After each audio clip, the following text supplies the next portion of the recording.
So what is this elitism is about? Why do we hear federal ministers, and why do we get constantly chided by the opposition parties as elitists? That somehow that we don't understand that coming out of a recession, the struggles of working families. If we actually believe that, and if that continues to be the ballot box question in municipal and provincial and federal elections, then we are on a track to a rather gloomy future. Our industrial base now relies on innovation and improved productivity. And that is not people working as assembly line drones for endlessly additional hours in terrible working conditions. That is, as my friend Linda Hassenfrass says at Lindemar, that it is the increasing competence of people who were traditional blue-collar workers that she describes the success of her company of having to do only with one thing, that everyone who works there doesn't just make something. The other part of their job is to constantly rethink how they make things.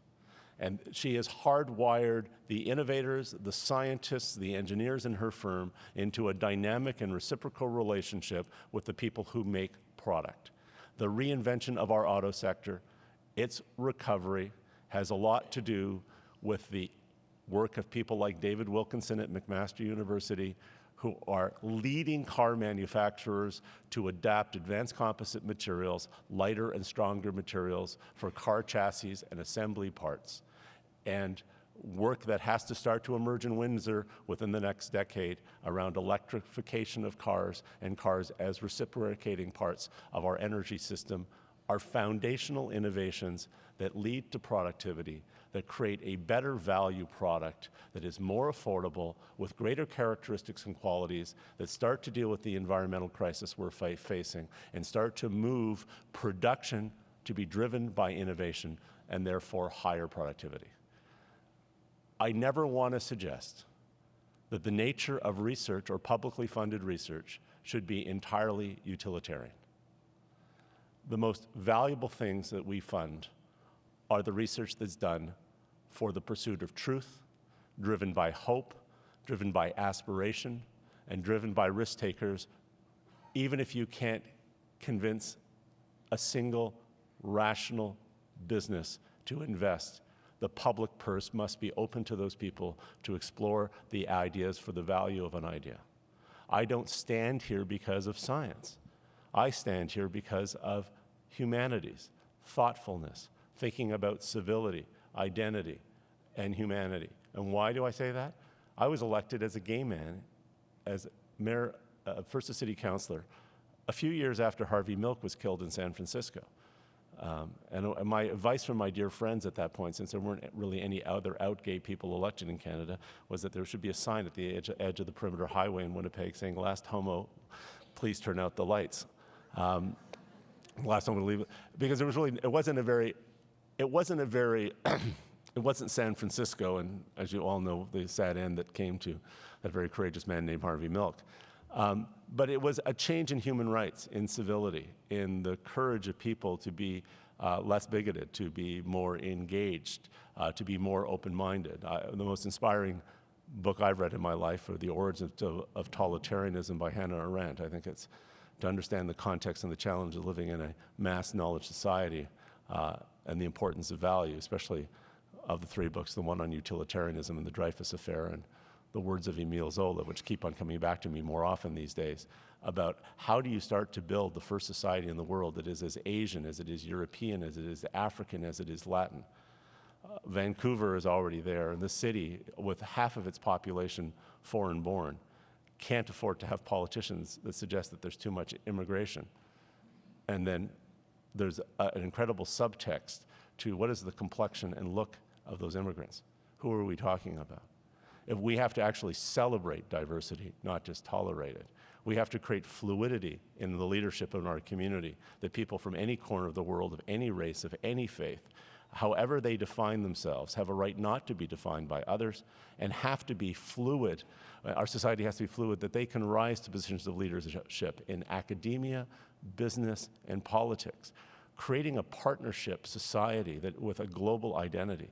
Creating space for an innovative economy means that we have to see the world through each other's eyes. I have to understand the world of a straight Muslim woman with 2 kids who's struggling to raise her children in St. Jamestown.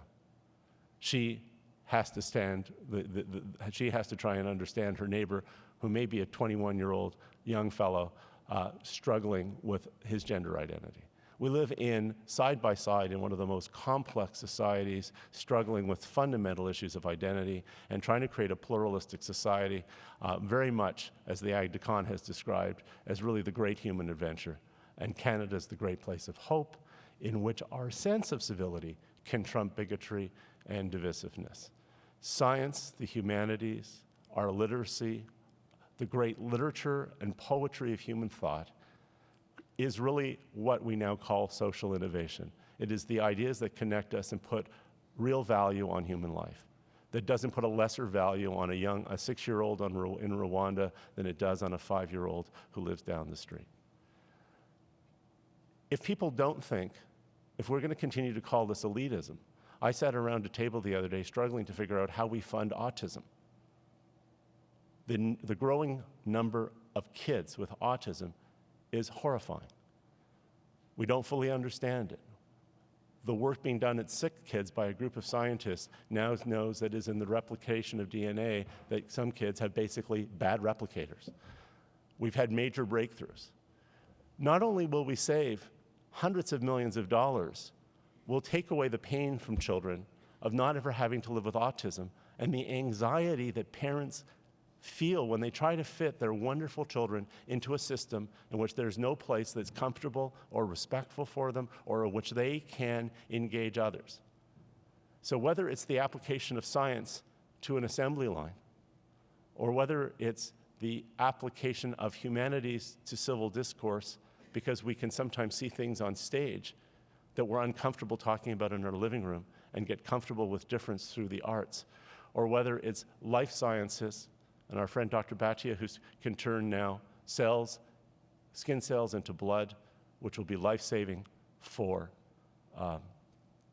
human life and surgery and people who need blood, or Dr. Laflamme and the teams at University of Waterloo, at the Perimeter Institute, which may lead us to have the first commercial quantum computer in the world, and wouldn't that be the biggest economic revolution in Canadian history?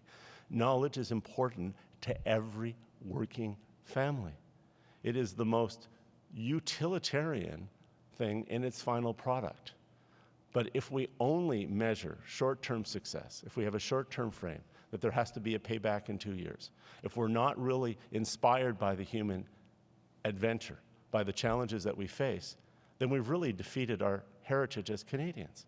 Our parents came here, or if we're the children of Aboriginal people, suffered through residential schools. They came from Holocaust and war, from famine, from intolerance, from displacement, whether they came from Rwanda or Chile or Germany or Vietnam. They came here with a huge amount of hope, a huge sense that sacrifice was a normal part of life. They were a generation of very little that struggled through one of the greatest wars in human history. And most of us inherited an immense amount from them. Our inheritance from a generation that started with so very little. My grandmother came here in 1908 at Hamilton train station with nothing, having lost her brothers and sisters and her parents in war, not speaking English or French, worked as a char and a cleaning lady, wore a babushka, was the butt of every joke in her community, raised 7 kids, had a husband who had a stroke, had to take care of him. Her very best days, her very, very best days, probably are worse than my worst days.